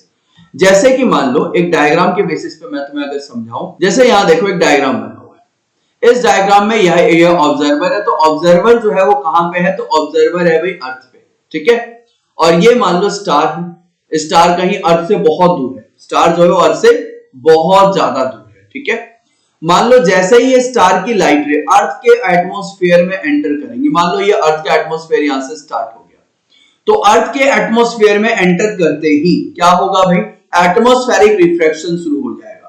क्योंकि अर्थ के एटमॉस्फेयर में बहुत पार्टिकल्स हैं, गैसियस पार्टिकल्स हैं, तो वो लाइट को रिफ्रैक्ट करेंगे। और वो लाइट को किधर रिफ्रैक्ट करती है, तो वो लाइट को रिफ्रैक्ट करती है टूवर्ड द नॉर्मल। किधर रिफ्रैक्ट करती है, टूवर्ड द नॉर्मल, नॉर्मल की तरफ रिफ्रैक्ट करती है। क्यों, क्योंकि ऊपर जैसे जैसे हमारा नीचे की तरफ आते, मतलब जैसे जैसे हम नीचे की तरफ आते रहते हैं ना, हमारा मीडियम जो होता है वो डेंस होता रहता है। तो लाइट रे ऊपर से नीचे आ रही, तो ऊपर वाली जो मीडियम है वो रेयर है और नीचे वाली जो मीडियम है वो क्या है, डेंसर है। तो रेयर टू डेंसर होगी तो किधर बैंड होती है, टुवर्ड द नॉर्मल। यानी कहने का मतलब ये है, मैंने यहाँ पे नॉर्मल ड्रॉ किया तो इस लाइट रे को इधर जाना चाहिए था अपने ओरिजिनल पाथ के अकॉर्डिंग, लेकिन ये इधर बैंड कर गया। क्लियर? अब हो क्या रहा है कि light ray due to atmospheric refraction continuously refract हो रहा है, यानी कि इसका पाथ बार बार क्या हो रहा है, चेंज हो रहा है। चेंज होते होते जो फाइनल पाथ आया ऑब्जर्वर के पास वो ये पाथ आया, ये वाला पाथ। और जब इस वाले पाथ को पीछे की तरफ एक्सटेंड करेगा ना, पीछे की तरफ जब अपना लाइन ऑफ साइट बनाएगा तो उसको ऐसा लगेगा कि ये जो लाइट है उसकी आंखों पे आई है ना, वो कहीं यहां से आई है। तो जैसे जो स्टार है वो कहां पे अपीयर होगा, यहां पे अपीयर होगा, ना कि यहां पे अपीयर होगा। तो लाइट की जो स्टार की जो एक्चुअल पोजीशन थी वो यहां है, और बाद में जो हमारा स्टार जो हमें अपीयर हो रहा है वो कहां पे अपीयर हो रहा है, दूसरी जगह अपीयर हो रहा है। और जैसे कि मैंने तुम्हें बताया कि लाइट रे जो हमारा एटमॉस्फेयर है उसकी फिजिकल कंडीशन चेंज हो रही है, तो कई बार लाइट रे हमारी आंखों पे आएगी और कई बार लाइट रे हमारी आंखों पे नहीं आएगी। और जब लाइट रे हमारी आंखों पे नहीं आएगी तो उस जगह तुम्हें वो स्टार जो है वो अपीयर नहीं होगा। तो तुम्हें ऐसा लग रहा है, तुम्हें फिर ऐसा फील होगा कि कभी तो मुझे स्टार दिखा और कभी स्टार मुझे नहीं दिखा। अपने पोजीशन को भी वो कंटिन्यूअसली चेंज कर रहा होगा, तो तुम्हें ऐसा फील होगा कि स्टार जो है वो ट्विंकल कर रहा है, बट एक्चुअली में स्टार एक जगह स्टेबल, एक जगह रुका हुआ है, लेकिन वो ट्विंकल कर रहा है। ऐसा हमें क्यों फील हो रहा है, ड्यू टू एटमॉस्फेरिक रिफ्रैक्शन। और ये कॉन्टिन्यूअसली रिफ्रैक्ट लाइट रे होते रहते हैं और एटमॉस्फेयर की फिजिकल कंडीशन भी कॉन्टिन्यूअसली चेंज होती रहती है। क्लियर? बात आई समझ में? तो इस वजह से हमारे जो स्टार होते हैं वो ट्विंकल करते हैं। अब इसे ध्यान से समझना, यहां पे कुछ लाइन लिखी है उसको ध्यान से पढ़ो। The twinkling of a star is due to atmospheric refraction of starlight। बिल्कुल, जो starlight है उसका क्या होता है, atmospheric refraction होता है। The starlight on entering the earth atmosphere undergoes refraction continuously before it reaches the earth। जब तक वो अर्थ पे यानी हमारी आईज पे ना पहुंच जाए तब तक उसका continuously refraction होता रहता है। Due to change in physical condition of atmosphere of the light, atmosphere की कंडीशन मैंने बताई, फिजिकल कंडीशन कॉन्टिन्यूअसली चेंज होती रहती है। The light sometime reaches the atmosphere and sometime doesn't, यानी कभी तो वो लाइट रे हमारी आंखों पे पहुंच जाती है और कभी कभी हमारी आंखों तक नहीं पहुंच पाती। इसी की वजह से जो हमें स्टार है वो कैसे अपीयर होते हैं, ट्विंकल होते हुए अपीयर होते हैं। क्लियर? बात आई समझ में? नेक्स्ट बढ़ते हैं आगे। नेक्स्ट टॉपिक हमारा क्या है, नेक्स्ट हमारा advance sunrise and delay sunset. देखो ये सिलेबस का पार्ट नहीं है, बट समझ लो बहुत इजी है ये, इस साल सिलेबस में से इंक्लूड नहीं किया गया। एडवांस सनराइज यानी कि सनराइज होने से पहले हमें सनराइज सन जो है वो दिख जाता है। डिले सनसेट यानी सनसेट होने के बाद भी हमें वो दिखाई देता रहता है, और इन दोनों में जो टाइम डिफरेंस होता है वो कितने का होता है, 2 मिनट का होता है। यानी कि जो सनराइज है ना, वो सनराइज होने से 2 मिनट पहले ही सन दिख जाता है, और सनसेट होने के 2 मिनट बाद तक हमें सन दिखाई देता रहता है। इसका रीजन समझो क्या है। जब सनराइज या सनसेट होता है तो सन कहां होता है, हॉरिजन के पास होता है। ठीक है, ये लाइन है हॉरिजन, जहां से नीचे की चीजें हम नहीं देख पाते। तो मान लो अभी सन क्या हो रहा है, राइज हो रहा है, तो जो हमारा जो सन है वो कहां भी हॉरिजन के नीचे है। तो एक्चुअल में सन हमें कब दिखेगा, जब वो हॉरिजन के ऊपर आएगा। क्लियर? तब दिखेगा, लेकिन अभी जो सन है वो हॉरिजन के नीचे है। लेकिन हॉरिजन के नीचे है लेकिन लाइट तो इसमें से निकल रही है, तो लाइट इस तरीके से निकली। ठीक है, and due to atmospheric refraction, due to atmospheric refraction तुम यहां पे हो, लाइट रे जैसे ही हमारे अर्थ के एटमॉस्फेयर में एंटर किया, इस सनलाइट वाली रेस जो है वो अर्थ के एटमॉस्फेयर में एंटर करी, तो इस तरीके से बैंड हो गई, बैंड होके फाइनली इस तरीके से बैंड होते होते होते होते तुम्हारे आईज के अंदर आ गई। अब तुम्हारे आईज के अंदर जो आई, उस टाइम जो लाइट रे की पाथ थी वो ये थी, तो तुमने इस पाथ को पीछे की तरफ एक्सटेंड कर दिया। क्या किया भाई, पीछे की तरफ एक्सटेंड कर दिया, लाइन ऑफ साइट बना दिया। तो तुम्हें ऐसा लगा कि ये जो लाइट रे है वो कहीं यहां से आ रहा है, तो तुम्हें ऐसा लगा कि सन कहां है, यहां है, लेकिन एक्चुअली में सन जो है अभी कहां है, हॉरिजन के नीचे है। लेकिन ड्यू टू एटमॉस्फेरिक रिफ्रैक्शन जो सनलाइट की जो रेज थी वो तुम्हारे आईज के अंदर चली गई और फाइनल पाथ जिस पाथ पे आया तुमने उसको पीछे की तरफ एक्सटेंड किया, तो जो तुम्हें एक्सटेंड करते करते फाइनली जो है तुम्हें सन कहां पे अपीयर हो रहा है, तो सन यहां पे अपीयर हो रहा है।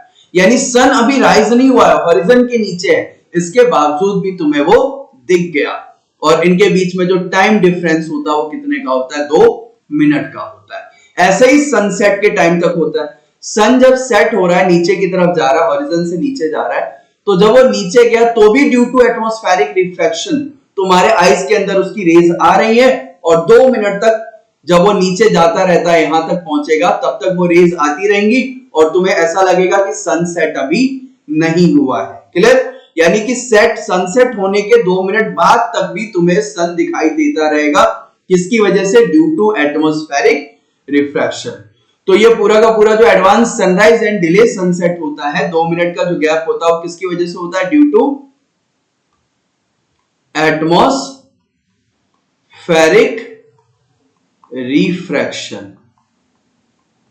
ठीक है, तो ये चीज ध्यान रखना। चलो अब बढ़ते हैं थोड़ा और आगे। नेक्स्ट क्या है तुम्हारा? Scattering of light. स्कैटर्ड का मतलब क्या होता है? किसी चीज को फैला देना, है ना? जैसे मैंने, मेरे हाथ में मान लो अभी बहुत सारे रेत है और मैंने यूं फेंक दिया, पहले इकट्ठा था और यूं फेंक दिया, तो क्या हो गया? स्कैटर्ड हो गया, फैला दिया। तो स्कैटरिंग ऑफ लाइट का मतलब भी क्या होता है? लाइट का फैलना। जैसे ये इंसिडेंट लाइट रे आया और इंसिडेंट लाइट रे यहाँ पे कोई पार्टिकल था, उस पार्टिकल के साथ कोलाइड करके टकराया और टकराने के बाद जो लाइट रे है वो क्या हुआ? फैल गया। दिख रहा है क्या? तो इस फिनोमिना को क्या कहते हैं हम? Scattering of light. या दूसरे तरीके से भी समझो, मान लो इंसिडेंट लाइट रे था, इस लाइट रे की सारी एनर्जी को इस पार्टिकल ने एब्सॉर्ब कर लिया और एब्सॉर्ब करने के बाद इसे डिस्ट्रीब्यूट कर दिया, दोबारा से सभी डायरेक्शन में डिस्ट्रीब्यूट कर दिया, रीडिस्ट्रीब्यूट कर दिया। तो इसे भी तुम स्कैटरिंग ऑफ लाइट कह सकते हो। ठीक है, तो स्कैटरिंग ऑफ लाइट क्या हुआ? Spreading of light as a result of collision with a particle medium.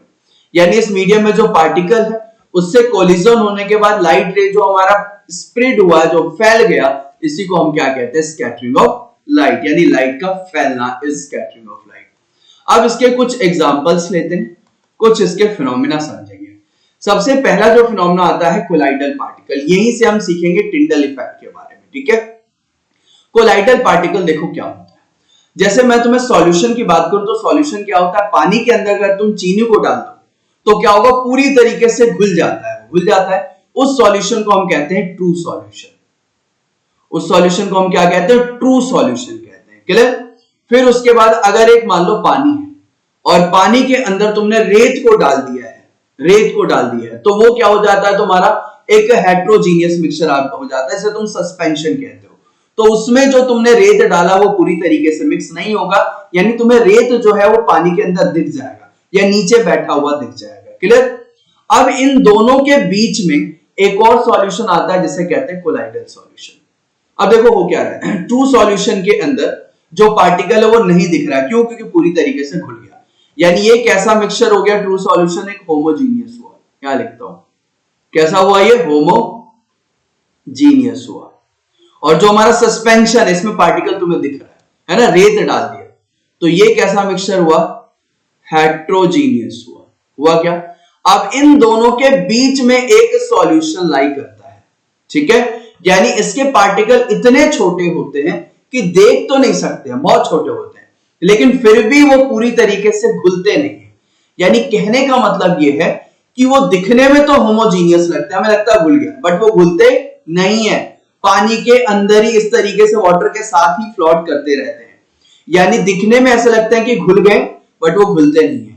यानी हमें दिखने में लगता है कि वो होमोजीनियस मिक्सचर है, बट वो होमोजीनियस नहीं होते, वो क्या होता है? हेट्रोजीनियस होते हैं। तो इन दोनों के बीच में जो सॉल्यूशन लाई करता है उसे हम क्या कहते हैं? Colloidal solution. अब कोलाइडल सॉल्यूशन क्या करता है? इसके अंदर जो पार्टिकल्स है उसे तुम कोलाइडल पार्टिकल कह सकते हो। ये जो पार्टिकल दिख रहा है ना, this all particle are colloidal particle. तो कोलाइडल सॉल्यूशन है, कोलाइडल पार्टिकल क्या करते हैं? तुम्हारे लाइट को स्कैटर्ड कर देते हैं। जैसे अगर मान लो एक होमोजीनियस मिक्सचर है, इसके अंदर अगर तुम लाइट को भेजोगे ना तो लाइट की बीम तुम्हें दिखाई नहीं देगी, स्कैटर्ड होती हुई दिखाई नहीं देगी। लेकिन यही अगर कोलाइडल सॉल्यूशन से अगर तुम लाइट को पास करवाओगे ना तो वो तुम्हें इस तरीके से स्कैटर्ड होता हुआ दिखाई देगा। ठीक है, और उसका जो पाथ होगा, लाइट का जो पाथ होगा वो विजिबल होता है कोलाइडल सॉल्यूशन से, लेकिन ट्रू सॉल्यूशन से विजिबल नहीं होता है। तो कोलाइडल सॉल्यूशन, कोलाइडल पार्टिकल हमें पता लग गया। इसके बाद कोलाइडल सॉल्यूशन क्या करता है, लाइट को स्कैटर्ड करता है, लाइट को फैलाता है, और कोलाइडल सॉल्यूशन के अंदर लाइट का जो बीम होता है उसका पाथ हमें दिखाई देता है। चलो इसको थोड़ा सा और देखते हैं, एक अच्छे से डायग्राम से देखते हैं। जैसे यहां पे दिख रहा होगा टिंडल इफेक्ट का फिनोमेना समझाया हुआ है। टिंडल इफेक्ट का फिनोमेना यही है जो अभी हमने पढ़ा है। देखो हो क्या रहा है, एक वाटर है, ये जो सॉल्यूशन है कैसा है, ट्रू सॉल्यूशन है, इसके अंदर चीनी वगैरह मिक्स कर दिया पूरा, एक ट्रू सॉल्यूशन है, और ये एक कोलाइडल सॉल्यूशन है। तुमने यहां टॉर्च लिया और टॉर्च से लाइट रे भेजा, तो जब लाइट रे इस तरीके से जा रही है तो पहले ट्रू सॉल्यूशन से गई, फिर उसके बाद कोलाइडल सॉल्यूशन में गई, ऐसा ही तो हुआ। लेकिन ट्रू सॉल्यूशन के अंदर क्या लाइट रे दिख रहा है क्या तुम्हें, कोई लाइट रे विजुअल है, उसका पाथ विजुअल है? नहीं। क्यों? कि लाइट रे स्कैटर्ड नहीं हो रही, उसके पार्टिकल बहुत छोटे हो जाते हैं, वो लाइट रे को स्कैटर्ड नहीं कर पाते। लेकिन अगर यही बात मैं कोलाइडल सॉल्यूशन के अंदर वाले पार्टिकल को करूं तो इसने क्या किया है, लाइट रे को फैला दिया है, लाइट रे को स्कैटर्ड कर दिया है, फैला दिया है। और लाइट रे को फैलाना, जो लाइट रे फैल रही है ना, इसी को हम टिंडल इफेक्ट भी कहते हैं। यानी देखो यहां पे क्या लिखा है, Tyndall effect is an example of scattering of light bye colloidal particle. Colloidal particle के हेल्प से अगर तुम लाइट को स्कैटर्ड कर रहे हो ना, इस इफेक्ट को तुम टिंडल इफेक्ट कह सकते हो। क्लियर? चलो टिंडल इफेक्ट इसी का एग्जांपल है। जैसे इसका एक एग्जांपल और कहां देखने को मिलता है, जो डेंस जंगल वगैरह होती है ना वहां पे भी। तो यहां पे भी देखो सनलाइट है, एक बहुत ही घने जंगल में जब सनलाइट नीचे फॉल कर रही है तो उसकी लाइट रे देखो स्कैटर्ड हो रही है क्या, हर एक डायरेक्शन में।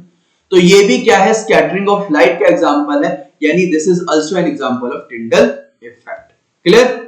चलो तो टिंडल इफेक्ट किसका एग्जांपल है, जो कोलाइडल पार्टिकल से लाइट रे स्कैटर्ड हो जाती है उसका एग्जांपल है टिंडल इफेक्ट। नेक्स्ट यहां पे कुछ चीजें दी हुई है स्कैटरिंग से रिलेटेड, इसको जानना बहुत जरूरी है। ये तीनों पॉइंट काफी इंपॉर्टेंट पॉइंट है, नोट के साथ। ये कह रहा था colour of scattered light depend on the size of scattered particle. ठीक है, यानी जो स्कैटर्ड लाइट है, लाइट जो स्कैटर्ड हुई है उसका कुछ ना कुछ कलर होगा। ठीक है, अब वो कलर डिपेंड करता है किसके ऊपर, साइज ऑफ द पार्टिकल, यानी उसको स्कैटर्ड करने वाले पार्टिकल के ऊपर, कि भाई उस लाइट को स्कैटर्ड करने वाला पार्टिकल कैसा है, उसके ऊपर डिपेंड करता है। अब देखो क्या होता है, स्मॉलर पार्टिकल जो होती है ना, वो स्मॉलर वेवलेंथ के लाइट को स्कैटर्ड कर पाती है। अगर मैंने कहा एक पार्टिकल है, बहुत छोटा पार्टिकल है, तो वो किसको स्कैटर्ड कर पाएगा, उस लाइट रे को स्कैटर्ड कर पाएगा जिसका वेवलेंथ बहुत छोटा होगा। जैसे ब्लू कलर है, वॉयलेट कलर है, इन कलर का जो वेवलेंथ होता है बहुत छोटा होता है। तो अगर छोटी वेवलेंथ की लाइट रेज है तो उसको कौन स्कैटर्ड करेगा, एक बहुत ही छोटा पार्टिकल स्कैटर। और अगर मैं यहीं पे कहूं कि एक मेरे पास ऐसी लाइट रे जिसका वेवलेंथ काफी ज्यादा है, जैसे रेड कलर की लाइट की बात करूं, तो रेड कलर की लाइट को कौन स्कैटर्ड करेगा, एक बिगर पार्टिकल करेगा, एक पार्टिकल जिसका साइज काफी बड़ा है। तो जो स्मॉलर पार्टिकल होता है वो स्मॉलर वेवलेंथ वाली लाइट को स्कैटर्ड करता है, और जो बिगर पार्टिकल होता है वो बिगर वेवलेंथ वाली लाइट को स्कैटर्ड करता है। और नॉर्मली हमारे एटमॉस्फेयर के अंदर जो पार्टिकल्स होते हैं वो साइज में बहुत छोटे होते हैं। हमारे एटमॉस्फेयर के अंदर जो पार्टिकल्स होते हैं उनका साइज क्या होता है, बहुत छोटा होता है as compare to the wavelength of light ray. Clear? चलो अब यहीं से कुछ स्कैटरिंग के फिनोमेना जनरेट हो जाएंगे। कौन कौन से? यही कि भाई जो हमारा आसमान होता है, जो स्काई होता है, वो हमें ब्लू क्यों दिखाई देता है। तो देखो ब्लू क्यों दिखाई देता है, सिंपल सी बात है, जो हमारा एटमॉस्फेयर है ना, एटमॉस्फेयर के अंदर बहुत सारे पार्टिकल्स हैं। ठीक है, और वो जितने भी पार्टिकल्स हैं उनका साइज क्या है, देखो यहाँ पे क्या लिखा है, स्मॉल इन साइज। तो उन सभी पार्टिकल का जो साइज है बहुत छोटा है। तो अगर वो छोटे पार्टिकल हैं तो वो कौन से लाइट रे को स्कैटर्ड करेंगे, उन लाइट रे को स्कैटर्ड करेंगे जिनका वेवलेंथ बहुत छोटा है। तो तुम कहोगे वेवलेंथ तो वॉयलेट, इंडिगो, ब्लू, इनका बहुत छोटा वेवलेंथ है। बिल्कुल सही, इनका वेवलेंथ बहुत छोटा है। तो हमारे एटमॉस्फेयर में जो पार्टिकल्स हैं वो इनको क्या कर देंगी, स्कैटर्ड कर देंगी, इनको फैला देंगे। लेकिन तुम कहोगे कि अगर वॉयलेट को, इंडिगो को, ब्लू को फैला रहा है, तुम स्काई को ब्लू क्यों कहते हैं, वॉयलेट क्यों नहीं कहते? देखो हमारा जो आईज होता है ना, वो ब्लू के लिए काफी सेंसिटिव होता है। हमारी जो आईज होती है, ह्यूमन आईज होती है, वो ब्लू कलर के लिए काफी सेंसिटिव होती है। तो ब्लू कलर जो होता है वो हमें दिखाई देता है। इसीलिए कहते हैं स्काई कैसा अपीयर हो रहा है, ब्लू अपीयर हो रहा है। किसकी वजह से? क्योंकि जो ब्लू कलर है उसकी वेवलेंथ बहुत छोटी होती है और हमारे एटमॉस्फेयर में जो पार्टिकल है वो भी बहुत छोटे होते हैं, तो पार्टिकल क्या करते हैं, ब्लू कलर को स्कैटर्ड कर देते हैं। क्लियर? तो ये चीज ध्यान रखना।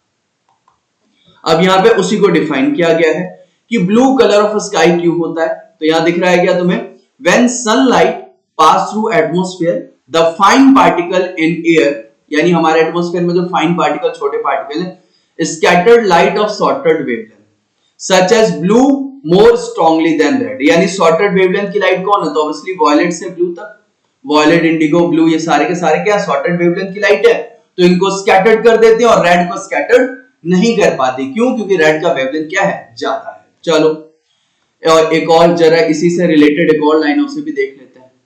ये क्या कह रहा है, during the day time sunlight travel through a thin layer of atmosphere, red and orange light are scattered the least by tiny particle because its wavelength is the longest. Obviously red और बाकी जो तुम्हारे orange colour है उनको वो जो छोटे छोटे पार्टिकल हमारे एटमॉस्फेयर में वो उतना ज्यादा स्कैटर्ड नहीं कर पाती है, तो किसको स्कैटर्ड करेंगी, जिनका वेवलेंथ छोटा होगा। तो ये देखो रेड कलर से क्या लिखा है, वॉयलेट एंड ब्लू,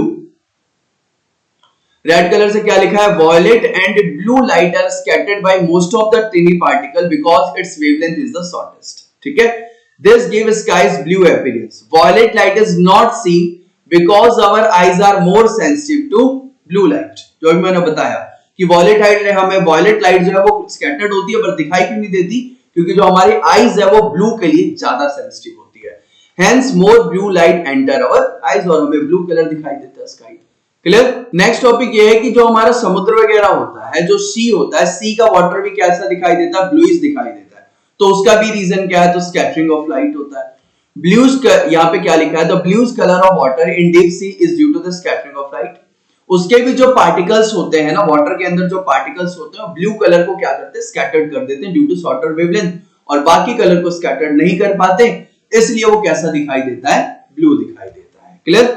चलो नेक्स्ट देखो क्या है। नेक्स्ट ये है कि भाई जो एस्ट्रोनॉट होता है उसको स्काई डार्क क्यों दिखाई देती है। तो देखो स्काई का जो कलर ब्लू है वो किसकी वजह से आया, वो आया due to scattering of light by the smaller particle present in the atmosphere. इसकी वजह से ही तो ब्लू दिखाई दे रहा है कि भाई जो हमारे एटमॉस्फेयर में छोटे छोटे पार्टिकल्स हैं उन्होंने क्या किया, ब्लू कलर को फैला दिया, स्कैटर्ड कर दिया। इस वजह से हमारी आंखों में जो लाइट रे आ रही है वो कौन सी लाइट रे आ रही है, ब्लू, और हमें स्काई कैसा अपीयर हो रहा है, ब्लू। लेकिन जहां एस्ट्रोनॉट है ना वहां कोई एटमॉस्फेयर है ही नहीं, एस्ट्रोनॉट है स्पेस में और वहां कोई भी एटमॉस्फेयर नहीं है। तो जब वहां पे कोई एटमॉस्फेयर नहीं है, लाइट स्कैटर्ड नहीं होगी, तो वहां पे पूरा का पूरा जो स्काई हो कैसा दिखाई देता है, डार्क दिखाई देता है। तो देखो यही लिखा है, sky appear dark to astronaut. क्यों? As scattering of light does not take place in space, या scattering of light not take in space, take place लिख लेना, ठीक है, as there is no atmosphere, क्योंकि वहां पे कोई एटमॉस्फेयर नहीं होता है। एक और टर्म लिखा हुआ है कि डेंजर सिग्नल जो होता है उनका कलर रेड क्यों होता है, ठीक है, बाकी कोई दूसरा कलर क्यों नहीं होता, क्योंकि रेड की वेवलेंथ क्या होती है, ज्यादा होती है। तो रेड की वेवलेंथ ज्यादा होती है, उसके स्कैटरिंग कम होती है, तो वो ज्यादा डिस्टेंस कवर करेगा। अगर स्कैटरिंग कम है, वेवलेंथ ज्यादा है, तो डिस्टेंस क्या कवर करेगा, वो ज्यादा कवर करता है, तो रेड कलर हमें दूर से भी दिखाई दे देता है। ठीक है, तो इसीलिए डेंजर सिग्नल में हम कौन सा कलर यूज करते हैं, रेड कलर यूज करते हैं। क्लियर? बात आई समझ में? चलो, अगर बिल्कुल नून की बात करें, दोपहर की बात करें, तो सन होता है वो कैसा अपीयर होता है, सफेद अपीयर होता है। और सनसेट या फिर सनराइज के टाइम की बात करें तो उस टाइम जो हमारा सन होता है वो कैसा अपीयर होता है, रेडिश अपीयर होता है। अब इन दोनों के पीछे का रीजन समझो क्या होता है। नून में यानी दोपहर में जो सन होता है बिल्कुल इस तरीके से होता है, बिल्कुल सीधा हो जाता है, ठीक है। और बिल्कुल सनराइज या सनसेट के समय पे ना जो हमारा सन होता है वो नियर द हॉरिजॉन होता है। दोनों रीजन यही समझ लो कि भाई सन नून के टाइम पे सफेद क्यों दिखाई देता है और सनराइज और सनसेट के समय पे रेड क्यों दिखाई देता है, ध्यान से समझना भाई। During the sunset and sunrise sun कहां होता है, हॉरिजॉन के पास होता है, और हमारा बिल्कुल नून में जो सन होता है वो ओवरहेड बिल्कुल सीधा हो जाता है, ठीक है। एक बात बताओ, सनलाइट इस तरीके से आ रही, ऑब्जर्वर तुम यहां पे, तो सनलाइट जब हॉरिजॉन पे है ये मान लो जो ये वाली लाइन है ये हमारी एटमॉस्फेयर है, ये एटमॉस्फेयर है, ठीक है, तुम यहाँ पे हो, तो ये पूरा का पूरा जो व्हाइट वाला रीजन है एटमॉस्फेयर वाला रीजन है। अब सनलाइट जैसे ही हमारे एटमॉस्फेयर के अंदर एंटर किया तो तुम्हारे पास आने के लिए उसे इतना डिस्टेंस ट्रेवल करना पड़ा, ठीक है। लेकिन जब सन बिल्कुल ओवरहेड, तब वो जैसे ही हमारे एटमॉस्फेयर में एंटर किया, अब तुम्हारे पास आने के लिए उसे सिर्फ इतना डिस्टेंस ट्रेवल करना पड़ा। ध्यान दो, यानी ओवरहेड था, जब हमारे एटमॉस्फेयर में एंटर करा, ऑब्जर्वर तुम यहां हो, तुम्हारे पास आने के लिए सिर्फ उसे इतना डिस्टेंस कवर करना पड़ा। और जब सन हॉरिजन पे है ड्यूरिंग सनसेट एंड सनराइज, तब उसे इतना डिस्टेंस ट्रेवल करना पड़ रहा है। तो डिस्टेंस कब ट्रेवल ज्यादा करना पड़ रहा है? तो ज्यादा डिस्टेंस उसे तब ट्रेवल करना पड़ रहा है जब वो हॉरिजन के पास है, यानी ड्यूरिंग सनराइज एंड सनसेट। तो सनराइज और सनसेट के समय डिस्टेंस ज्यादा ट्रेवल करना पड़ रहा है, जिसकी वजह से ब्लू लाइट जो होती है पहले ही फेड अवे हो जाती है, स्कैटर्ड हो जाती है। तो हमारे आईज तक पहुंचने वाली जो लाइट है वो क्या है भाई? वो कौन सी लाइट है? तो वो लाइट है हमारी red light. Clear? Red light ही हमारी आंखों तक पहुंच पाती है, क्योंकि डिस्टेंस बहुत ज्यादा है। तो ब्लू लाइट तो पहले ही फेड अवे हो जाती है, पहले ही स्कैटर्ड हो जाती है। तो हमारे आईज तक जो पहुंचेगी वो कौन सी लाइट है? तो वो लाइट है भाई हमारी रेड लाइट। क्लियर है?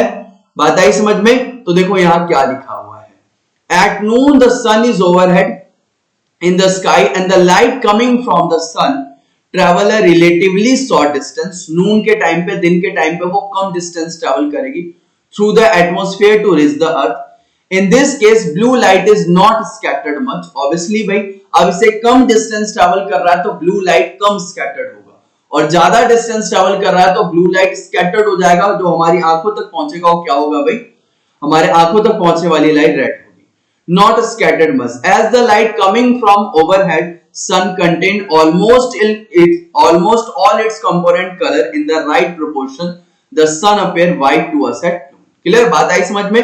यानी डिस्टेंस बहुत कम ट्रैवल करना पड़ रहा है, और जब बहुत कम डिस्टेंस ट्रैवल करेगा तो स्कैटरिंग नाम मात्र की होगी, बहुत कम स्कैटरिंग होगी, यानी कि सारे के सारे कलर प्रेजेंट होंगे।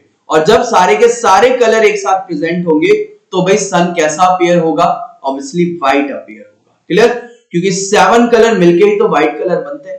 तो सारे के सारे कलर है, स्कैटरिंग बहुत कम हुई तो सन कैसा अपीयर होता है? नून के टाइम पे व्हाइट अपीयर होता है। और बाकी जो हमारा हॉरिजन के पास यानी during the sunrise and sunset, sun कैसा अपीयर होता है? रेडिश होता है, क्योंकि ब्लू कलर फेड अवे और डिस्टेंस काफी ज्यादा है, तो रेड ही हमारे आईज तक पहुंच पाता है। चलो अब बढ़ते हैं थोड़ा आगे।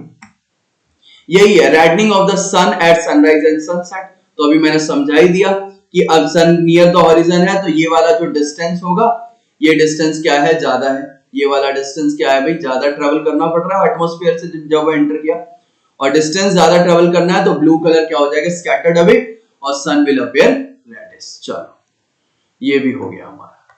और क्या है? और कोई टर्म बचा है? हाँ, एक और टर्म बचा हुआ है कि जो हमारा क्लाउड होता है ना, क्लाउड ये व्हाइट क्यों दिखता है? क्लाउड का जो अपीयर है वो व्हाइट क्यों दिखाई देता है? तो सीधी सी बात है, क्लाउड जो होता है ना, क्लाउड जो होता है बेसिकली अर्थ, तो क्लाउड जो होता है वो अर्थ के काफी पास होता है। पहली बात तो ये काफी पास है, और क्लाउड के अंदर बहुत सारे एयर पार्टिकल्स होते हैं, डस्ट होते हैं, आइस होते हैं, बहुत सारे पार्टिकल्स होते हैं। तो इसके अंदर जो इसका साइज है ना वो काफी बड़ा हो जाता है as compare to wavelength of light. ठीक है, as compare to wavelength of light इसका साइज काफी ज्यादा हो जाता है। तो क्लाउड का जो साइज है वो काफी ज्यादा हो जाता है as compare to the wavelength of light ray. तो लाइट रे को स्कैटर्ड नहीं करता है, क्योंकि मैंने बताया ना शॉर्टर वेवलेंथ को छोटा पार्टिकल स्कैटर्ड कर पाएगा, और जिसकी वेवलेंथ बड़ी है उसको थोड़ा सा बड़ा पार्टिकल स्कैटर्ड कर पाएगा। लेकिन जो क्लाउड है उसका तो काफी बड़ा साइज हो जाता है, तो वहां पे लाइट रे स्कैटर्ड नहीं हो पाती है। तो व्हाइट लाइट रे इस तरीके से आई और इस तरीके से ही रिफ्लेक्ट हो गई, तो हमारी आईज में जो लाइट रे आती है वो क्या आ जाती है? व्हाइट ही आ जाती है। या फिर तुम ये समझो कि भाई वो जैसे यहाँ क्या लिखा है, cloud are white because there water droplet और ice crystal are large enough to scatter the light ray of the 7 wavelength component colour of white light. ठीक है, तो वहां पे क्या होता है भाई, बहुत बड़ा साइज होता है कि वो लाइट रे को स्कैटर्ड कर सके, तो लाइट रे को स्कैटर्ड नहीं कर पाता है, जिसकी वजह से लाइट रे में कैसा अपीयर हो जाता है? व्हाइट का व्हाइट ही आ जाता है ड्यू टू रिफ्लेक्शन। क्लियर? बात आई समझ में? चलो, तो समझ में आ गया कि जो क्लाउड होता है वो व्हाइट क्यों अपेयर होता है, कोई डाउट तो नहीं है? ठीक है, तो आज की क्लास में यहीं तक रखते हैं। आज हमने human eyes and colourful world को बहुत अच्छे से समझ लिया, बहुत अच्छे से कर लिया। तो आज इस चैप्टर के साथ हमने क्लास 10th की जो फिजिक्स है ना, उसको बहुत अच्छे से कंप्लीट कर लिया। फिजिक्स के अंदर हमने कौन कौन से चैप्टर कर लिए? Electricity, light, magnetic effect of electric current, और आज हमने कर लिया human eyes and colourful world. इसी के साथ हमारे फिजिक्स का जो क्लास 10 की वन शॉट सीरीज थी वो भी आज हमारी खत्म हो गई है। तो और भी कुछ, अगर तुम्हें कुछ डाउट आते हैं, कुछ न्यूमेरिकल्स में प्रॉब्लम आते हैं, तो आप कमेंट करके बता सकते हो, उससे रिलेटेड भी वीडियो बन जाएगी। तो आज की क्लास में यहीं तक रखते हैं। बहुत अच्छे से पढ़ाई करो, एग्जाम नजदीक है, कोई डाउट वाउट है तो कमेंट करके आप पूछ भी सकते हो। तो आज की क्लास यहीं तक रखते हैं, तब तक के लिए बाय।